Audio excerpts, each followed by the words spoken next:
Hey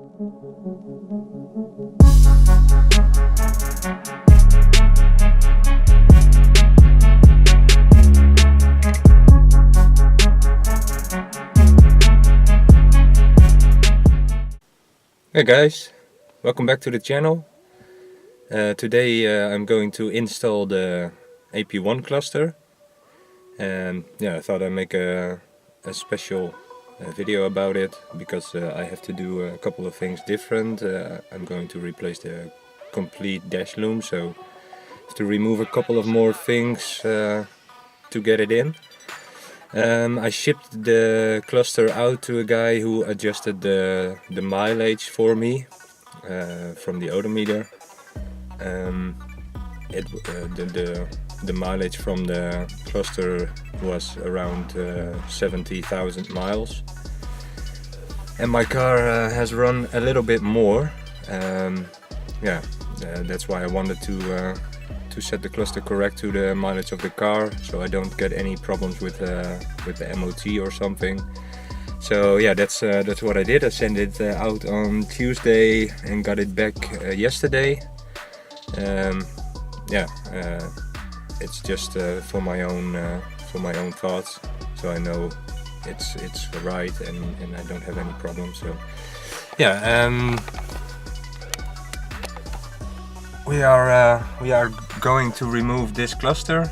As you can see, it almost has 143,000 kilometers on it, and I adjusted the cluster to 143,000 kilometers. So I'm happy about that. What we are going to do is remove this bezel to get access to the cluster. As you can see, there's a screw there and a screw there, and there's also one hidden behind the hazard switch. You have to pop that out, and there's a screw behind that.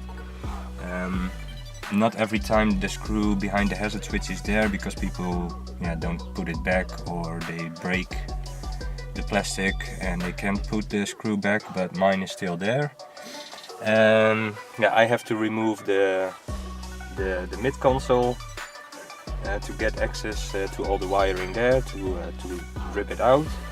I also removed the cover here, so I can gain access to the wires. That's about it. I'm going to remove the bezel first, so take the two screws, the one there and one there, and then just pry this up. There's clips all around here on the bottom side of the bezel.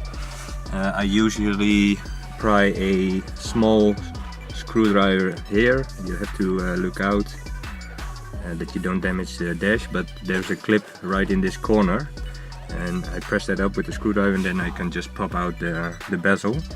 So I am going to do that now, and I will be back to you guys once I removed the bezel. I wanted to show you guys where the little screw is behind the hazard switch. I don't know if you can see, but it's in there. Once you pop the hazard switch out and you disconnect the wire, there's a little screw in there that you need to remove to get the bezel out. So as you can see, I pried the bezel out. I pull it a little bit towards me, and I don't know if you can see, but behind here there's the plug for the clock. Just press the tab in and remove it, and then you can just take the whole bezel out. So that's the bezel removed. Be really careful about removing these things, because after 20 plus years the plastic is very brittle and it cracks easily once you pull on it. So don't pull too hard, just be careful removing it.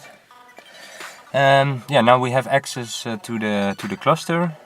It's held in by two screws on each side, so you have two here and you have two on the other side. Okay, so I removed the four screws, and now I'm gonna take out the cluster. I always put it up a little bit and then just twist it like so and pull it towards you. Then you can take it out and then unplug the plugs on the back. Can be a little tricky, but that's one, and the other one is on this side, like so, and just remove it. Easy as that. Okay, so what I'm going to do, I'm going to remove this this loom from the car. Yeah, you can just press in the notches on the brown clips. I don't know the exact name for them, but they are everywhere. There's one, there's one, there's one. There's also another one going down here. That's for your radio and for the ashtray. 12 volts here. Yeah, and it goes down there, and then it goes into the fuse box, or on top of the fuse box. It's the blue one, the green one, and the gray one. Going to remove that. Pull the whole wiring harness out, and then I'm going to insert the wiring harness I adjusted for the AP1 cluster. Yeah, so I'm going to do that now. I will be back once I get the old wiring harness out. Yeah, the old harness is removed. Just pull the brown clips loose and feed it through from this side to this side, and then the big plugs over here, I fed them through the hole over there, and it's completely loose now. Don't forget the ground wire that's placed on a little tab here on the steering column brace or bracket. I don't know the exact name for it, but there's a big rusty bracket going all around the steering column, and it has a little tab, and that's where this ground plugs in. If you forget to put this back, you can have yeah, strange things happen, like your lights don't work, or your blinkers don't work, or stuff like that. So very important, put it back. So yeah, now that I have that removed, I'm going to feed the new wiring harness through, and yeah, the exact same way I took it out. It's a pretty straightforward process. So yeah, I'm gonna do that now, and I'll be back once I got the new wiring harness back in. So the wires are completely fed through again, so I can install the cluster now. I already attached my custom brackets, which are ugly as hell, but they work. Also added my self-made bezel. So yeah, I'm going to put it in now. Put the plugs in, and then put the plugs back in the fuse box. Tidy everything up, put the radio back, and stuff like that. So yeah, and then we will see if it works.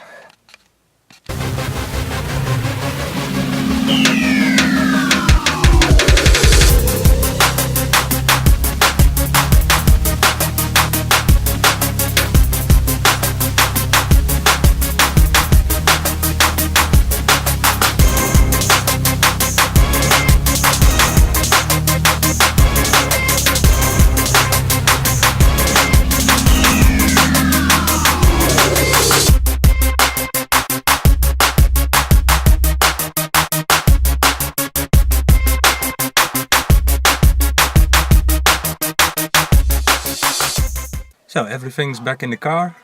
Yeah, the bezel I made myself doesn't fit 100%, but yeah, it's close enough for me. Yeah, it was a pretty straightforward process. Got everything back, like you can see. There it is, it's in.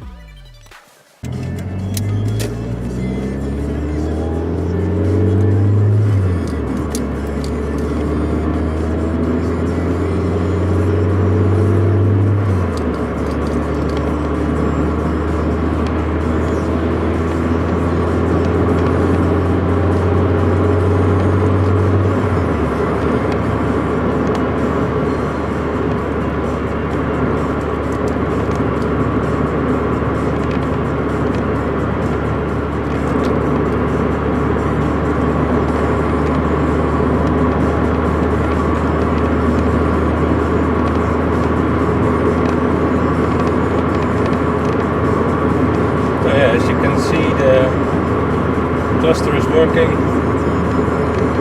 The only thing not working is the temp gauge. But yeah, I mentioned that in the previous video.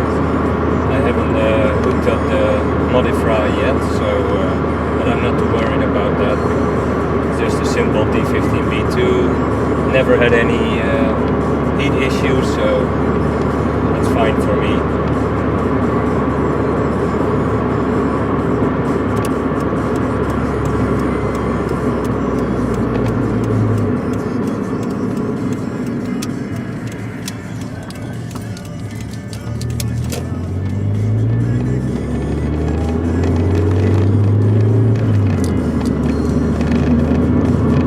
Very happy with how it turned out.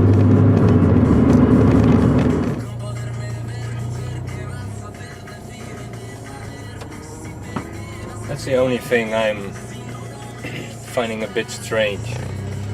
It takes the cluster a while to go to zero once I'm standing still. I don't know if that's normal for S2K clusters, but yeah, it's not that big of a deal, so I love it.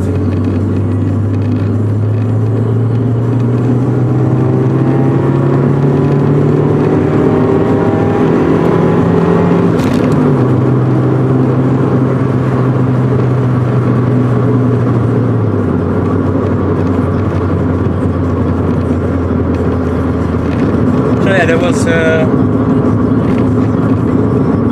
the whole episode about the S2000 swap, cluster swap. It's complete now, so now I can finally enjoy it. Yeah, watch my previous video about all the wiring and how to get everything working. This was just a little installation video, and yeah, I preview how it looks when everything's installed. Yeah, I hope you guys enjoyed. Thanks for watching. Please subscribe to the channel and like this video. It helps me out a lot. Yeah, and I hope to see you in the next one. I don't know what the next one will be, but yeah, I will hope I see you then. Okay, bye.